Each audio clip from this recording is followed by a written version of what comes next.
Peace, light, and love. So I wanted to talk to you about the life of Sarah. This is the second part. Um, so choosing a wife for Isaac, who's 37 years old. So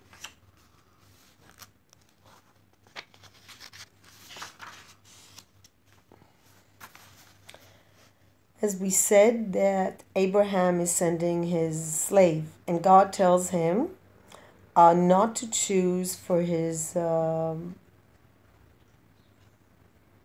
He says to the slave that he's sworn to God not to take from the Canaanites, but of the land and the homeland.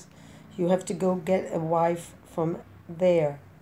So he goes to that country and from which he came. So one of the reasons why Isaac doesn't go, he's afraid that he will not come back. So he goes to the land from which he came and not from Canaanites.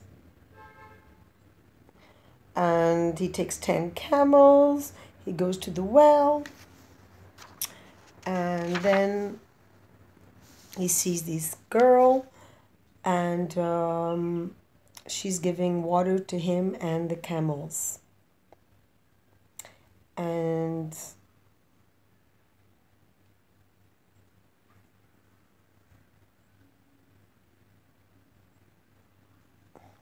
he has a test, and that was going to be the test.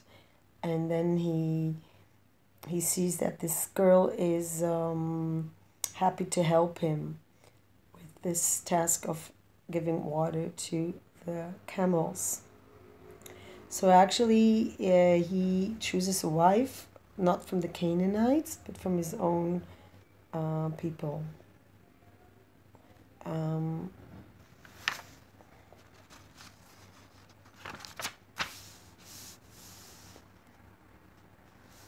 Tells the whole story about how he has come a long way, and takes her there. And Isaac is walking in the field, and then he sees the camels coming. Rebecca lifts her eyes, she sees Isaac, and she falls off the camel. And she says to the slave, "Who is this person walking in the field?" And he says, "It is my master." She takes a scarf and covers herself, and the slave tells Isaac everything he has done. And Isaac brings her to the tent of... Isaac takes her to the tent of Sarah, his mother, and takes her for a wife and will love her. And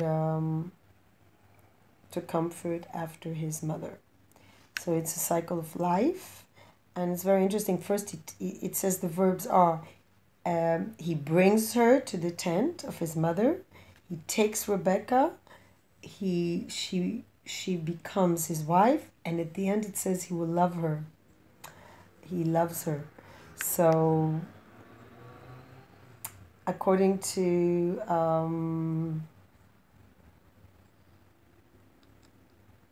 there's all sorts of interpretations,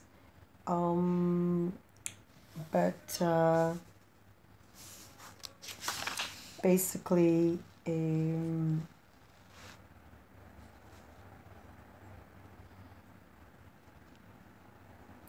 you have given free choice whether you choose a partner.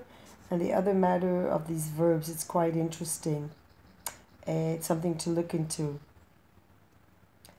That he found comfort in the loss of his mother by choosing Rebecca. And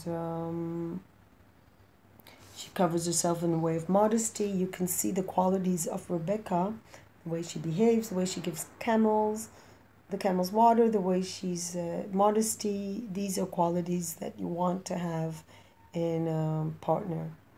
And it's very interesting how he brings her, takes her, marries her, loves her at the end. Reminds me of Fiddler on the Roof, where he says to her, "Do you love me?" And she says, "Do I love you?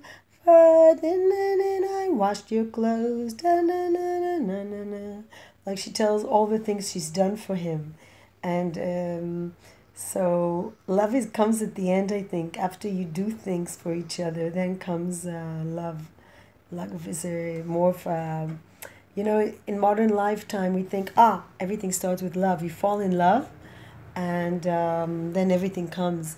But actually, in Fiddler on the Roof, and I think in traditional Judaism as well, or traditional societies, not only Judaism, first you do, and then love grows out of that, out of the doing, out of the caring for each other, out of doing things for each other.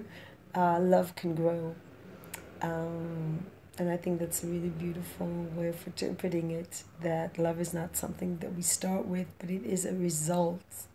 It is a conclusion of the process of coming together as human beings that care for one another. It's not, these days it seems like you put the carriage in front of the horse. This phrase, rather than first comes, there's the horse pulling the carriage. And in these days, it seems to me, put the carriage in front of the horse. First you start with love. And of course, this sort of love, there's different types of love, but this sort of romantic love that is very popular in the Western world is based on an attraction between people. And the sort of love that the Bible speaks about, or more profound sources, is the sort of love that grows out of doing, out of acting towards each other, out of action. And first you act, you do something for someone, and then the result is love. So first comes the action, the intention, and then comes love as a reaction to the intention fulfilled by actions. So I think that makes a lot of sense. And if a lot more people took that into consideration, we would not have such a high divorce rate, I think. So thank you so much for listening to me. I want to contribute this study, this learning, to the members of the Tree of Life who were murdered by a hateful person, who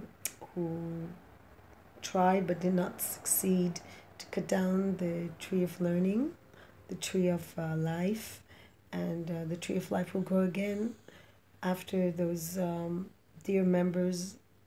The branches of the tree were cut, but the tree will continue to grow despite the pain and loss.